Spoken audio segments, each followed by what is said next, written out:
Shalom, selamat malam, warga KPK Kasih serta sukacita yang berbahagia. Bagaimana kabarnya? Semoga kalian senantiasa dalam lindungan Tuhan dan sehat senantiasa. Kita bersyukur kepada Tuhan kalau pada hari ini, kesempatan malam hari ini, bisa berjumpa kembali meskipun lewat ibadah online, namun biarlah tidak mengurangi kerinduan kita untuk kita bisa belajar akan kebenaran firman Allah. Karena firman Allah merupakan satu tuntunan bagi hidup kita sebagai orang percaya untuk bagaimana kita bisa hidup benar dan berkenan di hadapan Tuhan. Sebelum kita akan belajar bersama-sama tentang kebenaran firman Allah, mari saya ajak kita semua untuk berdoa. Kita menyerahkan waktu kita dalam pimpinan Roh Allah, biarlah Roh Allah memampukan kita untuk kita dapat mengerti dan memahami akan firman Tuhan. Mari kita akan berdoa. Bapa di surga, kami datang mengucap syukur kepada Tuhan untuk kesempatan pada malam hari ini kembali kami warga KPK Kasih serta sukacita dapat berjumpa meskipun lewat udara melalui ibadah online. Namun biarlah tidak mengurangi satu kerinduan kami untuk belajar bersama-sama akan kebenaran firman Tuhan. Kami tahu, kami sadar, kami hidup dalam zaman yang sulit dan sukar. Kami butuh firman-Mu yang dapat menerangi pikiran dan hati kami, Tuhan. Jika kami tidak mengikuti arus dunia ini, tapi biarlah kami mau belajar hidup taat dan setia kepada Engkau, agar kehidupan ini boleh menyenangkan hati-Mu, Tuhan. Hamba menyerahkan diri ini yang terlampau kecil dan sederhana ini, Tuhan, pakai dan urapi dengan Roh-Mu, Tuhan, sehingga apa yang disampaikan itu boleh menjadi satu kebenaran yang kami pegang, yang dapat membawa iman kami untuk semakin hari semakin tumbuh, semakin hari kami boleh semakin dapat mengerti akan jalan-jalan-Mu yang harus kami jalani, Tuhan. Terima kasih Bapa, terima kasih Yesus. Kami naikkan syukur kami, doa kami pada malam hari ini hanya dalam pimpinan Tuhan, demi nama Tuhan Yesus. Haleluya, amin. Sekali lagi, salam, saya bersyukur kepada Tuhan apabila kesempatan malam hari ini bisa kembali berjumpa dengan kalian bersama warga KPK Kasih serta sukacita, untuk kita kembali bersama-sama belajar akan firman Tuhan. Nah, pada malam hari ini, tema ataupun nats yang diberikan kepada saya terambil dari Injil Lukas pasal yang ke-13, ayat yang ke-22 sampai 30 akan saya bacakan untuk saudara-saudara sekalian. Siapa yang diselamatkan, saudara? Ayat 22, kemudian Yesus berjalan keliling dari kota ke kota dan dari desa ke desa sambil mengajar dan meneruskan perjalanannya ke Yerusalem. Dan ada seorang yang berkata kepadanya, Tuhan, sedikit sajakah orang yang diselamatkan? Jawab Yesus kepada orang-orang di situ, berjuanglah untuk masuk melalui pintu yang sesak itu. Sebab aku berkata kepadamu, banyak orang akan berusaha untuk masuk, tetapi tidak akan dapat. Jika tuan rumah telah bangkit dan telah menutup pintu, kamu akan berdiri di luar dan mengetuk-ngetuk pintu sambil berkata, Tuan, bukakanlah kami pintu. Dan ia akan menjawab dan berkata kepadamu, aku tidak tahu dari mana kamu datang. Ayat 26, maka kamu akan berkata, kami telah makan dan minum di hadapanmu, dan engkau telah mengajar di jalan-jalan kota kami.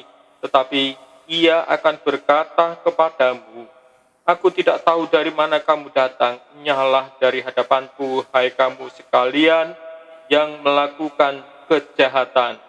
Di sanalah akan terdapat ratap dan kertak gigi.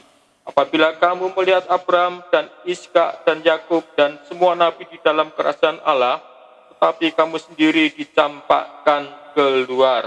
Ayat 29, dan orang akan datang dari timur dan barat dan dari utara dan selatan, dan mereka akan duduk makan di dalam kerajaan Allah. Dan sesungguhnya ada orang yang terakhir yang akan menjadi orang yang terdahulu, dan ada orang yang terdahulu akan menjadi orang yang terakhir. Amin. Bapak, Ibu, serta saudaraku yang kekasih di dalam Tuhan, renungan kita pada malam hari ini akan saya beri judul, Hidup adalah Perjuangan. Sejak dari kecil sampai dewasa, sampai tua, ataupun bahkan lanjut usia, dalam hidup ini, setiap saat kita harus berjuang di dalam berbagai hal untuk meraih satu harapan-harapan yang terbaik di dalam kehidupan kita. Kita berjuang untuk membangun satu keluarga yang bahagia dalam satu keluarga. Saudara, untuk menjadi keluarga yang bahagia tidak terjadi secara otomatis dalam keluarga. Meskipun kebutuhan kita secara finansial itu tercukupi, saudara. Itu tidak akan terjadi dengan sendirinya kebahagiaan dalam keluarga rumah tangga. Kalau kita melihat di dalam Kolose pasal 3 ayat 18 ayat sampai dengan 21, di sana dikatakan firman Tuhan tuntunan bagaimana itu sebenarnya mencapai menuju pada satu keluarga yang bahagia. Suami harus mengasihi istri, istri tunduk kepada suami, anak taat kepada orang tua. Itu merupakan satu tuntunan bagaimana membentuk satu keluarga yang bahagia. Namun realitanya tidak demikian, saudara. Karena istri merasa gajinya yang lebih besar, maka memperlakukan suaminya seenaknya sendiri. Suami sudah tidak mengasihi istrinya lagi karena mungkin merasa sudah tua, badannya sudah tidak lagi seger seperti dulu ketika masih muda. Istri tidak hormat kepada suami karena mungkin suaminya menganggur kena dampak COVID Corona ini. Anak sudah tidak lagi berbakti taat pada orang tua. Nah, untuk mencapai satu keluarga yang bahagia, harus menerapkan konsep firman Allah yang terambil dari Kolose pasal 3 ayat 18 sampai 21. Apabila itu diterapkan dalam satu keluarga, pasti kita akan menjadi satu keluarga yang bahagia.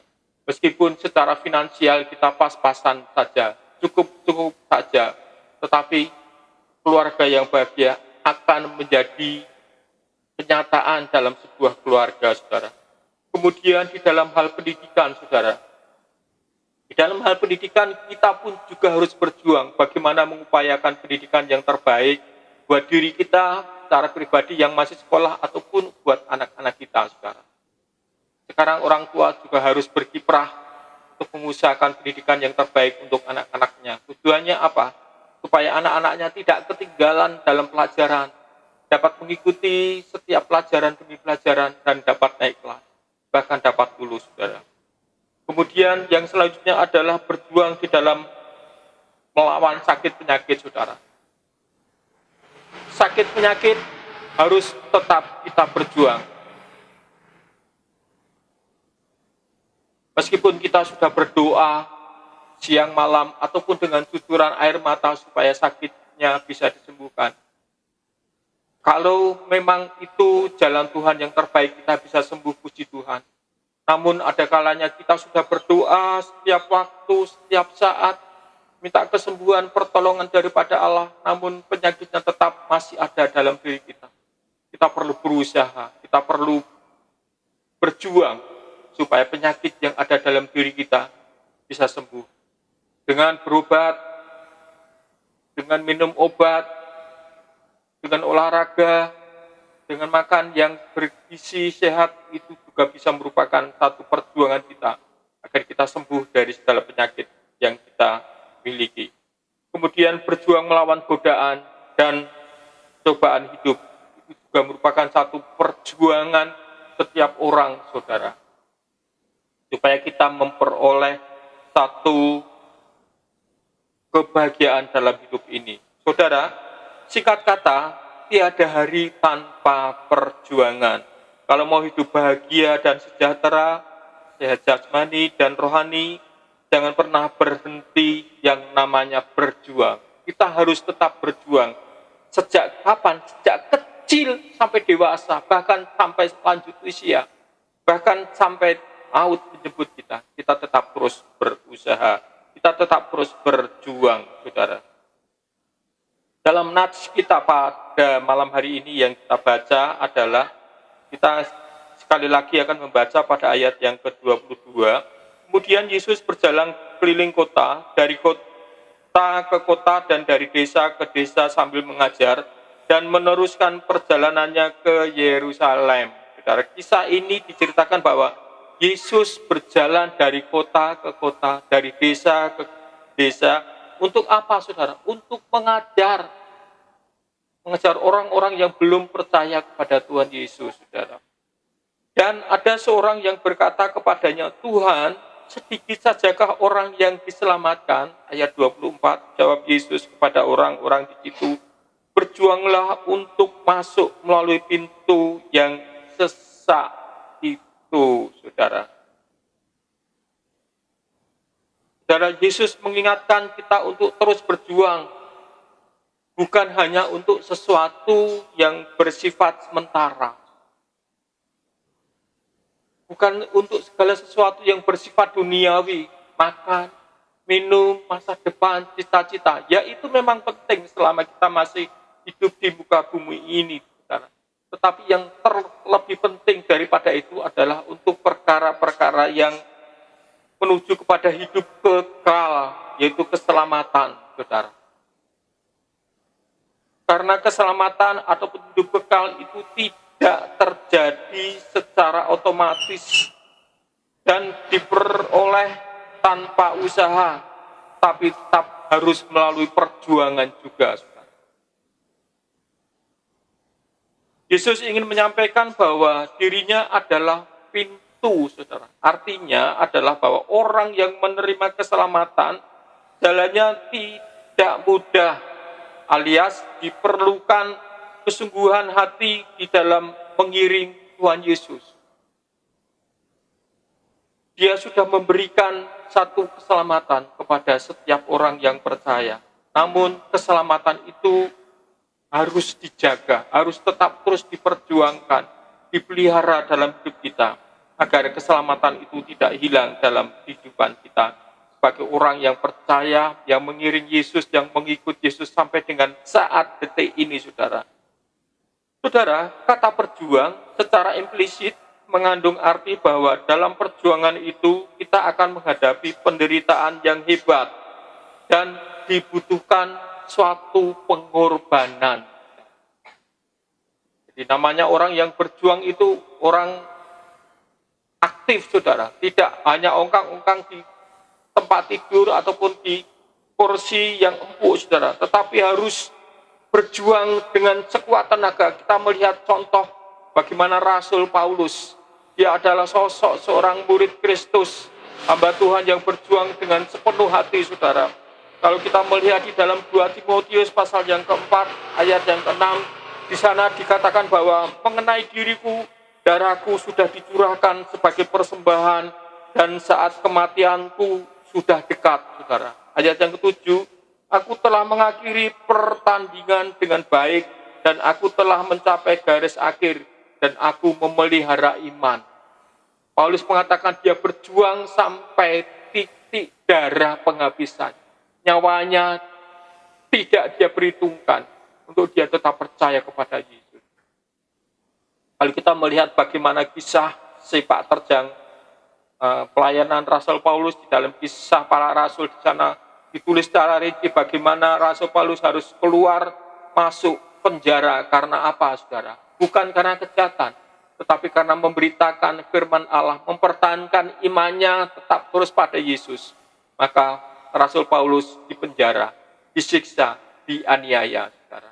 Akhirnya kita melihat bagaimana Rasul Paulus tetap berjuang dengan imannya, tetap terus percaya kepada Tuhan, meskipun harus mati syahid, saudara. Namun itu tetap dia lakukan karena dia berjuang untuk memperoleh satu kehidupan yang kekal, satu keselamatan yang Tuhan sudah sediakan bagi setiap orang yang mau berjuang dengan sepenuh hati. Keselamatan sudah Yesus berikan, namun hanya untuk orang-orang yang setia dan selalu berjuang dalam iman kepada Tuhan. Nah, keselamatan itu sudah Tuhan berikan hanya bagi orang yang setia dan selalu berjuang untuk Tuhan. Kepada orang-orang yang santai-santai saja, pada orang-orang yang enggan saja, tentu keselamatan itu tidak menjadi bagian dalam hidup mereka, saudara. Karena Tuhan sudah berjanji, Dia berikan kepada orang yang setia, yang selalu berjuang dalam iman kepada Tuhan Yesus Kristus, saudara. Nah, kita harus terus berjuang dan berjerih payah seperti orang yang berlari untuk mendapatkan satu hadiah, untuk mendapatkan suatu mahkota kehidupan, saudara.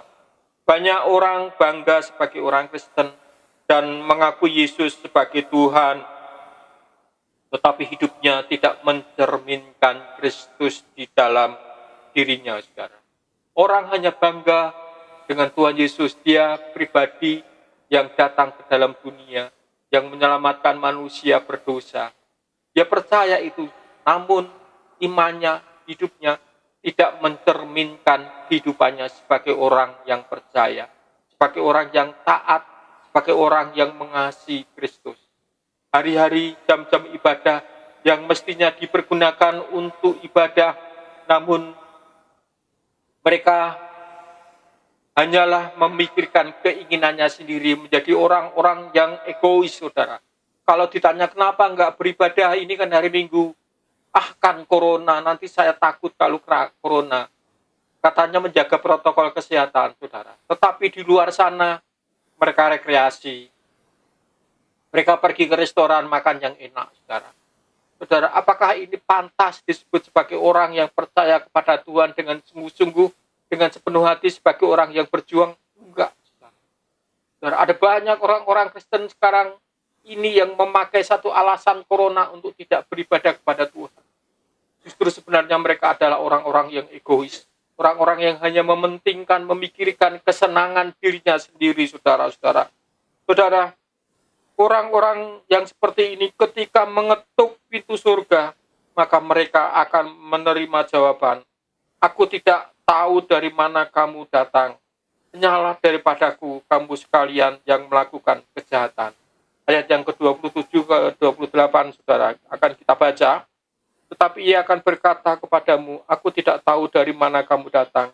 Nyala daripadaku, hai kamu sekalian yang melakukan kejahatan."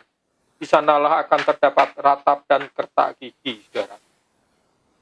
Jelas sekali firman Tuhan pada malam hari ini, saudara. Sebab itu biarlah kita menjadi pribadi-pribadi yang mengasihi, yang tetap terus berjuang, saudara. Kalau pada saatnya di mana kita akan datang kepada Tuhan, mengetuk pintu Tuhan, tok, tok, tok, tok, Tuhan menjawab seperti ini, bagaimana perasaan kita, bagaimana hati kita, saudara. Dia menjawab, "Aku tidak tahu dari mana kamu datang, nyalah daripadaku, kamu yang membuat kejahatan," saudara. Di sana akan terdapat ratap dan kertak gigi. Satu keadaan yang sangat menyedihkan sekali, saudara. Karena bukan setiap orang yang berseru kepadaku, "Tuhan, Tuhan," akan diselamatkan, melainkan mereka yang melakukan kehendak Bapa-Ku yang di surga. Saudara, jadi jelas, bukan setiap orang yang setiap waktu, setiap saat berseru, "Tuhan, tolong, Tuhan, tolong, Tuhan, aku berdoa." Memang betul, kita harus datang kepada satu pribadi, yaitu Tuhan. Karena Dia satu-satunya Allah kita. Namun yang terlebih penting, bagaimana kita dapat hidup seturut dengan kehendak Tuhan. Kita dapat hidup melakukan firman Tuhan dalam kehidupan kita, dengan tetap terus berjuang menjaga iman kita, menjaga hati kita, agar kita tidak meninggalkan Tuhan Yesus apapun kondisinya, apapun keadaannya, apapun yang kita alami saat sekarang ini. Sekali lagi saya mengingatkan kepada kita semua sebagai anak-anak Tuhan, sebagai orang-orang pengikut Kristus, kita akan tetap terus berjuang dan tetap terus berjuang. Sampai kapan, saudara? Sampai akhir hayat hidup kita. Kita berjuang khususnya untuk memelihara iman kita, menjaga iman kita, agar iman kita tidak luntur, iman kita tidak rusak oleh karena rupa-rupa pengajaran, oleh karena keadaan, oleh karena sakit penyakit, oleh karena masalah. Janganlah kita meninggalkan Tuhan, tapi biarlah di dalam semuanya itu kita akan tetap terus memelihara iman kita, Ya, Tuhan Yesus sudah rela datang ke dalam dunia untuk menebus kita, untuk menyelamatkan kita. Kita yang seharusnya binasa oleh karena dosa kita, oleh karena kejahatan kita. Tetapi Tuhan sudah tebus dengan harga yang mahal, yaitu dengan korbannya di atas kayu salib. Nah, saudara-saudara, Dia yang tidak mengenal dosa dijadikan dosa karena perbuatan kita, karena dosa kita, karena kejahatan kita. Sebab itu biarlah apabila saudara dan saya sudah menerima Kristus secara pribadi, kita sudah memiliki iman yang ada dalam diri kita, kita akan jaga terus, kita akan rawat terus supaya iman itu tidak padam dalam diri kita. Namun iman itu tetap terus menjadi iman yang hidup, menghidupi diri kita, hidup kita, agar kita senantiasa tetap terus berani berjuang untuk melawan keinginan-keinginan daging, untuk melawan segala sesuatu yang bersifat duniawi ini kita tinggalkan, saudara. Kita tinggalkan hawa nafsu kedagingan kita, dan biarlah kita tetap terus menjaga hidup kita, agar kita suatu saat apabila datang di hadapan Tuhan, kita didapati sebagai orang yang hidupnya berkenan kepada Tuhan. Amin. Mari kita akan berdoa. Bersyukur dan berterima kasih untuk firman Tuhan yang sudah kami dengar, kami pelajari pada malam hari ini, mengingatkan kepada kami sebagai anak-anak Tuhan untuk kami tetap terus berjuang Tuhan. Selama kami masih hidup, selama kami masih bernapas, maka perjuangan itu tetap ada dalam diri kami. Bukan berjuang hanya untuk memikirkan perkara-perkara yang duniawi ini, makan, minum, dan seterusnya Tuhan, tetapi perjuangan untuk meraih sesuatu yang bersifat kekekalan, yaitu keselamatan, hidup yang kekal. Sebab itu Tuhan bimbing kami, Tuhan tolong kami, tuntun kami, agar jalan hidup kami tetap terus fokus kepada Engkau. Kami tidak fokus kepada dunia ini yang suatu saat akan menjerat kami, membawa kami kepada kebinasaan. Tetapi biarlah kami akan tetap terus menjaga, mengusahakan yang terbaik dalam diri kami, yaitu iman kami kepada Engkau Tuhan. Dan di situ kami boleh melihat satu yang luar biasa, yaitu apabila kami datang di hadapan Engkau, Engkau mendapati kami sebagai orang-orang yang berkenan untuk masuk dalam perjamuan Tuhan. Terima kasih Tuhan, terima kasih Yesus. Inilah doa ucapan syukur kami pada malam hari ini yang kami naikkan hanya di dalam nama Tuhan Yesus. Haleluya. Amin.